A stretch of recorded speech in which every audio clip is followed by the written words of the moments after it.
Hey guys, I'm Jackie Brubaker, host of the Love You Even More podcast. I'm an author, speaker, 2-time Emmy Award winner, and entrepreneur. I'm a Jackie of all trades and a master of some. Each week, I bring on people from all walks of life to talk to them about their inspiring stories in the fields of self-development, relationships, business, and how you can love yourself even more. For more about me and the podcast, visit us at loveyouevenmore.com.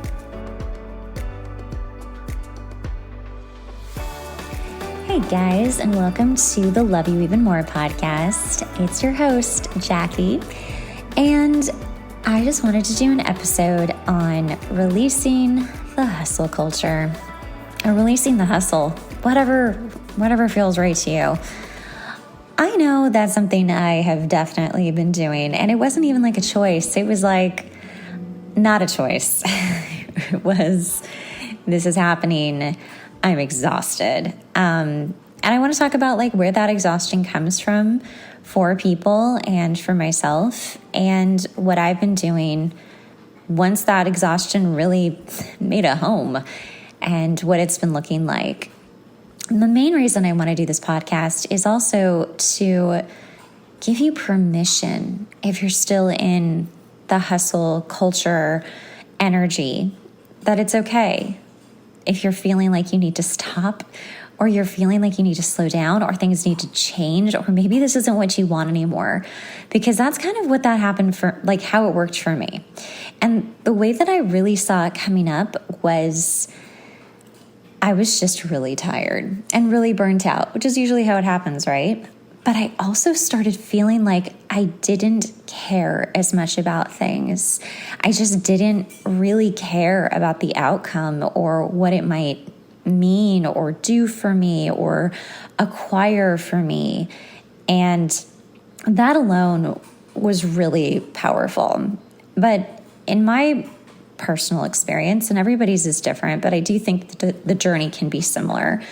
And I do like to share through storytelling, because I really feel like that is how we learn. We always have, even from caveman days.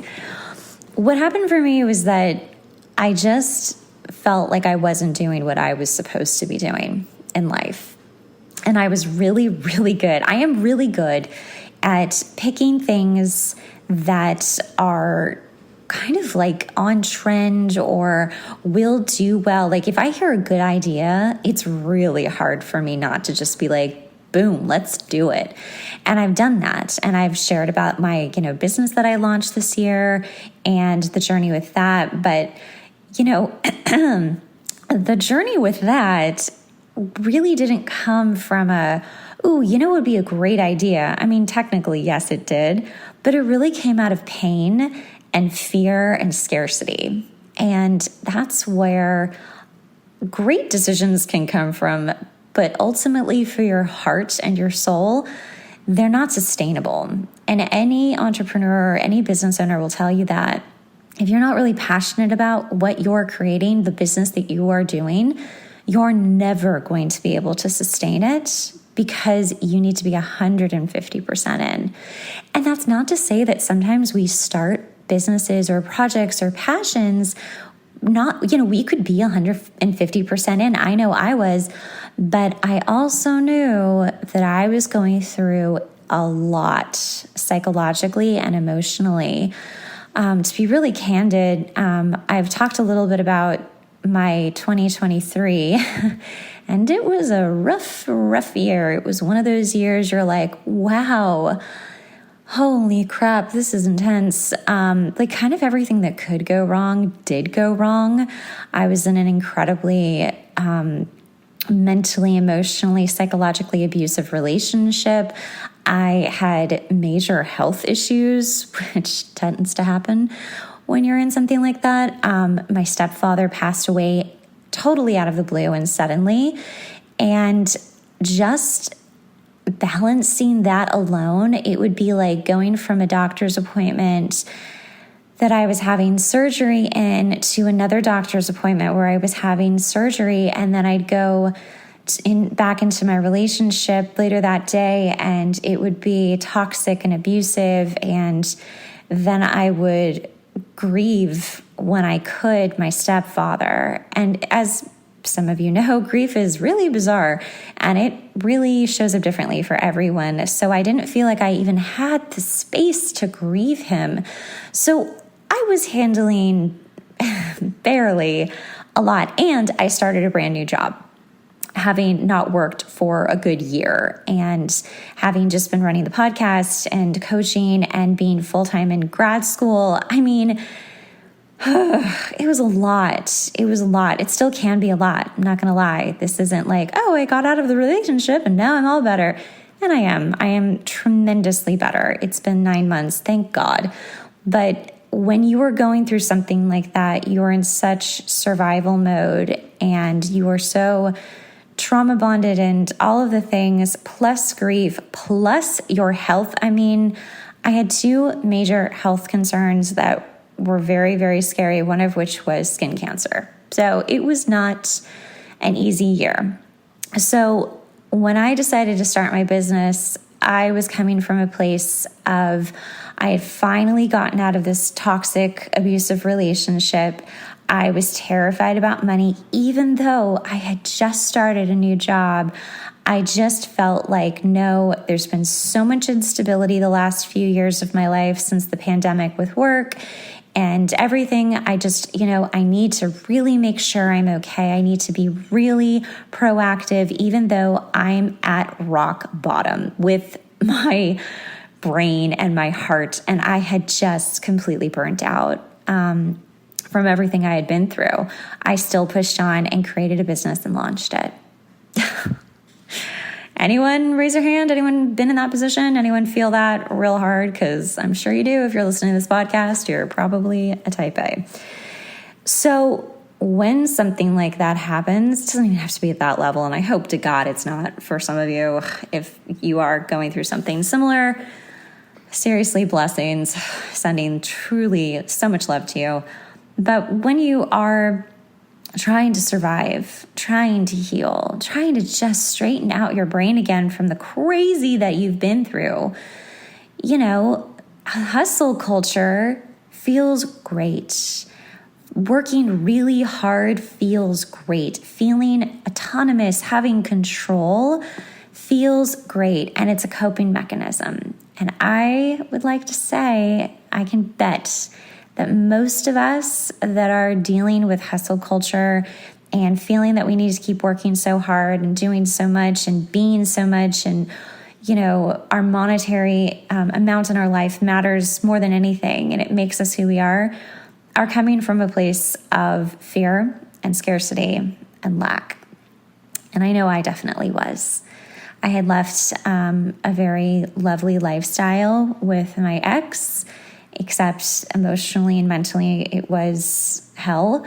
But I had been okay financially, finally. But it came with a very, very steep price. And I haven't really talked about it a lot because I've honestly not wanted to, because it has been a journey. And I'm just grateful that I'm doing so much better now. And I'm really freaking on the other side of it. But there are flashbacks of just how terrible it was and how trapped I felt. And so when I jumped into hustle mode again, it gave me a light at the end of the tunnel. It gave me a chance to make it okay, to be safe, to never let anyone do that to me again, to never let anyone have that kind of control over me again.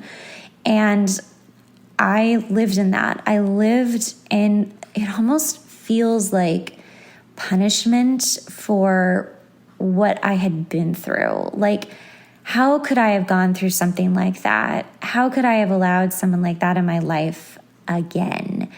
I thought I had done all the work and all the healing. I knew better, but I didn't listen to my gut. That's a whole other story, by the way. That's a whole other podcast, which I will be posting. But in the hustle mindset of survival or of distraction. I mean, a lot of hustle is because we just need to distract ourselves, which was part of what I was doing. It's complicated, right? There's many parts to it. But finally, when I got through it and I launched, I mean, even to launch was so I didn't even have the energy to create a real launch. I was like, it's up. And people were like, wait, what? And I'm like, yeah, everything's up. Go check out the website. Like, it was nothing. Like, all of this work I had done and hours of stress and days and months of all of it, I couldn't carry it. I couldn't carry any more or any longer. And I just, threw up the business. And by the way, it's up and everything's working. It's great. But as, you've noticed probably, I don't promote very much, if at all, because I'm exhausted. So that's what happened for me, is that suddenly I was just like, I don't have the strength to do anything that I don't want to do.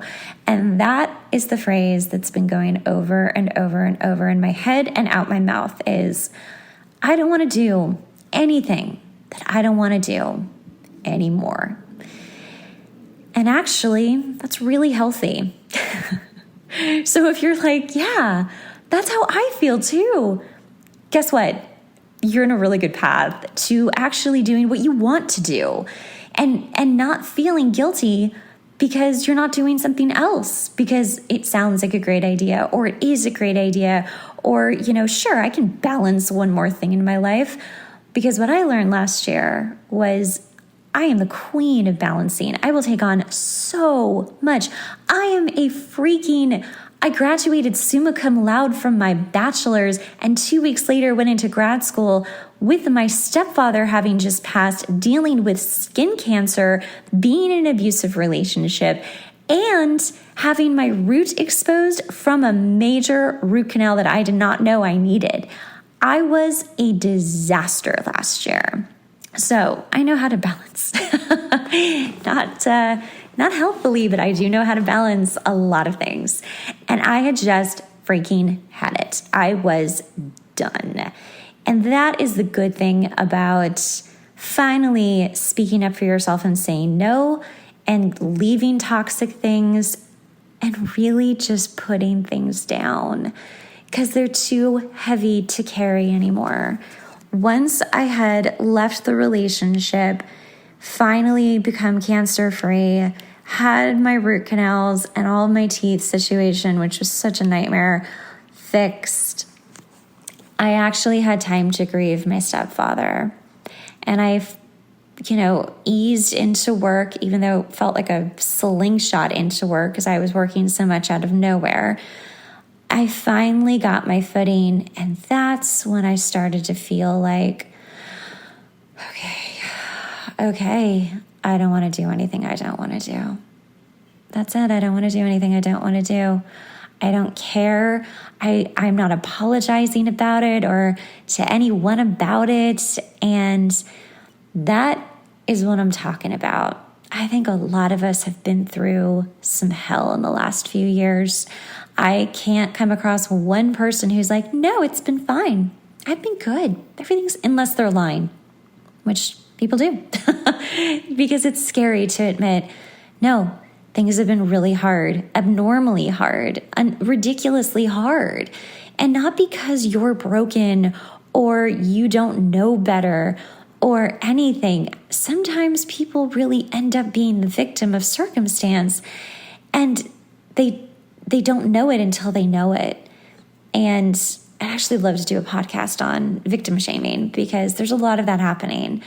And that's a whole other conversation as well. But when you finally get through the fire and then you're like, okay, I need to set down some stuff. I need to start creating some really strong boundaries around what is okay for me and what is not okay for me. It starts to give you freedom, real freedom. And then it starts to give you choice to do whatever the fuck you want to do. And I know Stephanie Hamato came on and we did an episode on, are we all having a midlife crisis? Which, yes, we are.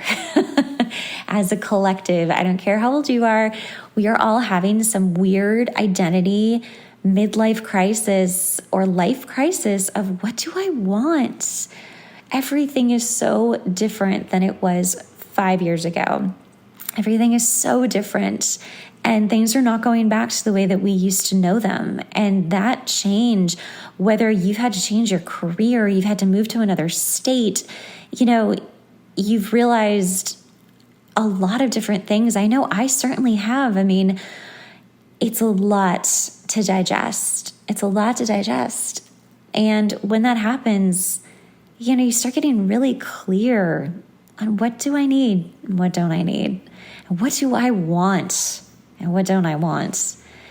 And that is why that phrase has just been sort of my lighthouse, my beacon of hope and it really is guiding me through making the right choices for myself, which are what's going to bring me the most peace, what's going to bring me the most joy, what is my purpose, and how do I achieve my purpose, instead of, I think I know my purpose, but let's not really do anything to make it happen, or flirt with my purpose, but don't really do it. And now, that could be an episode as well. I love this. I've created all my episodes in one episode. But our purpose can be, I think we all have one or two main purposes. I think mine is to help people, and it is a performer. And I'm very much both of those things. And maybe you want to throw an entrepreneur, but to be honest, I'm very much happy sitting back now and not creating anything major in the business arena for a long time. But when you just know what you want, which I do, I really, really do. It's very simple. It's two things, which is funny because, I meet people and they're like, oh my gosh, you do so many things. I'm like, actually, I really don't. I have done a lot of things because I can balance and I have incredible initiative and drive, but that's really where I'm not at anymore. I don't want to be there anymore. I want to be very focused on the only important things in my life, which are performing and helping people. And then little subcategories come after that are important, but really truly saying no to things. And even if they're good things, and just being like, no, you know what? I just don't have the energy to do that anymore. I don't have the time. And more so, I don't want to do that anymore. Even if it's a good thing, it's okay to say, no, I just don't want to do this anymore. It gives you the freedom of choice and the freedom of time to spend more of that time doing what you want to do or simply relaxing. And I know that relaxing has been something that I have needed for years, and I'm finally starting to take it. In fact, it's interesting. So as some of you know, I'm in grad school to be a marriage and family therapist, and my quarters are 10-week quarters. And then they give us 3 weeks off in between each quarter, which at first I was like, this is crazy. Now I'm thrilled. Now it's great. But once I get to the end of the quarter, usually I feel this oh, great, what do I want to do with my 3 weeks? And I start trying to plan. But this time, because I've been giving myself a lot more freedom through boundaries, I got to the end of the quarter and I had one more week left, but the last week of school is always really just minimal. It's, if you're in school, or if you've, remember school, the last week before summer is probably just really chill. It's the second to last week that your finals and your papers and everything's due. So I'm through that hard work week. And now I'm I just have, probably some reading and a post or something.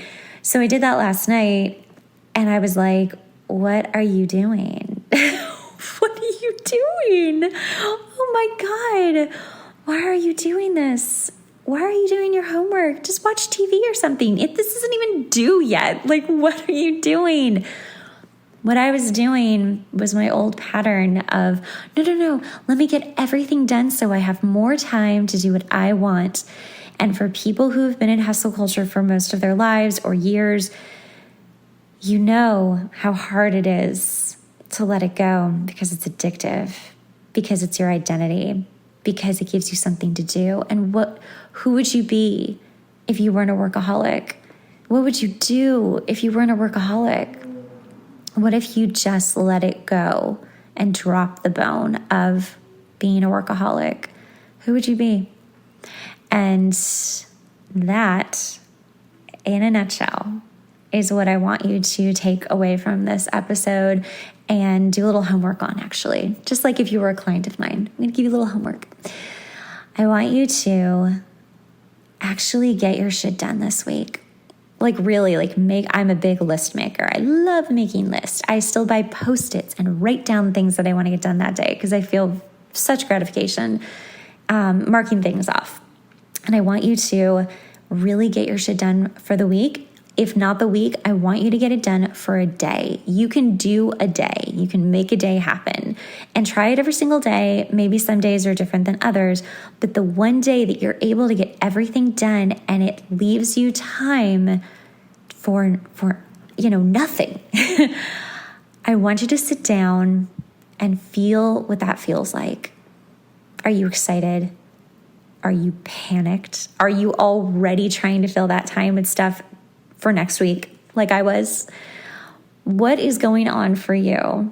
And what feelings are coming up? What parts of you are coming up telling you, oh, no, I could do this and get all this work done and then I'd have more time. Or, oh, you know what? I'd really like to finally watch the new season of Bridgerton. Whatever it is. Or hey, you know what? Actually, as scary as it feels, I would go work on my book or my novel or my song, or I'm going to go read a book that I bought months ago that I keep wanting to read, but never allow myself the chance to read it. I know that's a big one for me because I love reading, but I do so much reading for school that it is really hard to think about reading a book that is unschool related because I'm just so tired all the time of reading. But what is coming up for you? Is it fear? Because sometimes it feels like free falling, that you have this unscheduled time that's just yours and it can be whatever you want it to be. And that's really scary. And that's a big reason why we stay in hustle mode, because we have this dream of what we want, but then when we finally get the chance to have it, as big or small as it is, as small as I just want to go watch Bridgerton versus as big as I want to have a multi-million-dollar business, we don't do it. We won't take it because it's scary and it's unfamiliar, and we're used to keeping ourselves in the rat race and the hamster wheel of hustle culture and hustle mentality. So try to do it. Just give yourself, forget the week. The week is a long time, but if you're an overachiever, go for it. But give yourself a day to get everything done, and then sit down and, tell yourself you're proud of yourself. Put your hand on your heart and be like, good job, honey. I'm proud of you. And then see what comes up. What do you want to do? What do you want to do with that extra time, even if it's just an hour? What do you want to do with it? Do you want to be productive? Do you want to take a nap? Whatever. Do it. Do what your purpose is. It doesn't have to be the big purpose, like the main goal purpose, but it has to be your purpose in that moment. And I just want to see, I would love for you guys to write in and tell me what that's like.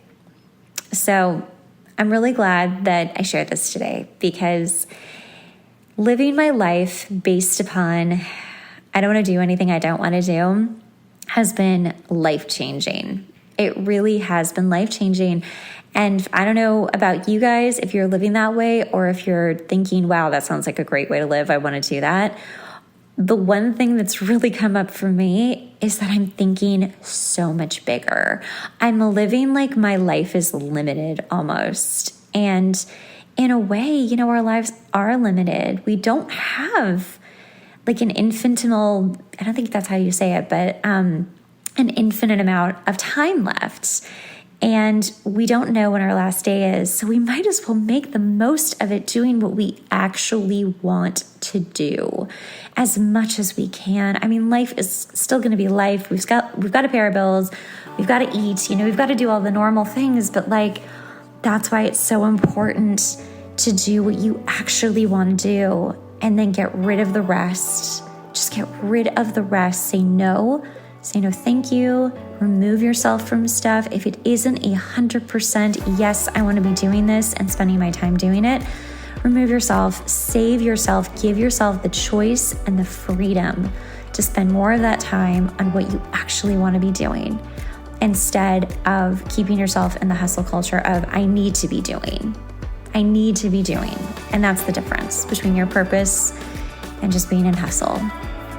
So I hope this resonated with you guys, and please write in if you do this activity. You can just find me on Instagram, or you can find me on the website, loveyouevenmore.com. And be kind to yourself, because if you're in the thick of hustle and you're like, you feel very seen right now, you are really seen.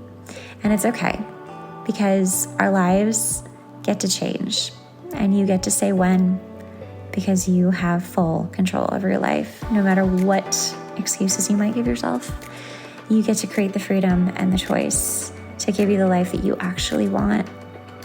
And that's scary too, but we'll talk about that another time. Okay, guys, be kind to yourself and be kind to others, and I'll see you next time.